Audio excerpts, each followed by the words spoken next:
কখনো সাকিব হতে যেও না, ধ্বংস হয়ে যাবে। তার চেয়ে বরং স্টিভেন স্মিথ হোক।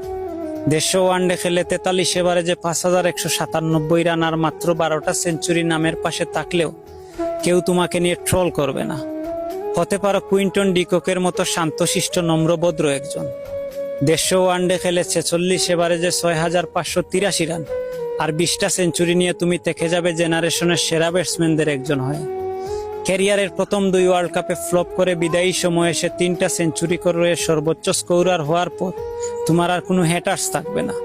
162 ওয়ানডেতে 48 এভারেজে 6633 রানের সাথে 13 সেঞ্চুরি নিয়ে তুমি যদি হও কেন উইলিয়ামসনের মতো ঠান্ডা মেজাজের কেউ, তাহলে সবাই তোমাকে বাহবা দিবে। কিন্তু কখনো সাকিব হইও না প্লিজ।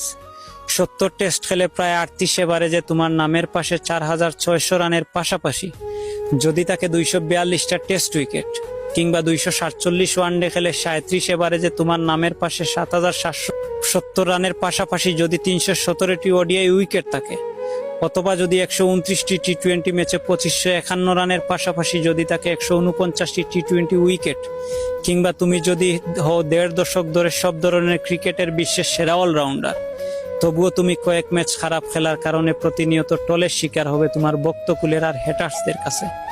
কিংবা দেশের জন্য খেলার মাঠে কোনো প্রতিবাদ করলে তুমি হবে বেয়াদব।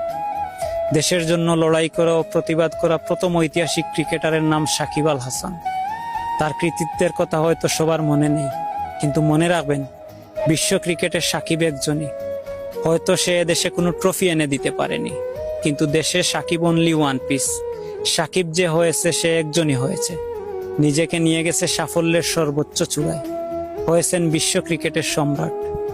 বাংলাদেশের ক্রিকেটকে বিশ্বমঞ্চে তুলে ধরার মহানায়ক এই সাকিব আল হাসান। দীর্ঘ 1.5 যুগের ক্যারিয়ারের 1 যুগ পুরো ক্রিকেটে বিশ্বকে শাসন করেছেন। সাকিব এক জীবন্ত ইতিহাস, ক্রিকেটের মহাকাব্য। বিদায় কিংবদন্তি, বিদায় মিস্টার ব্যাট বয়, বিদায় নাম্বার 75।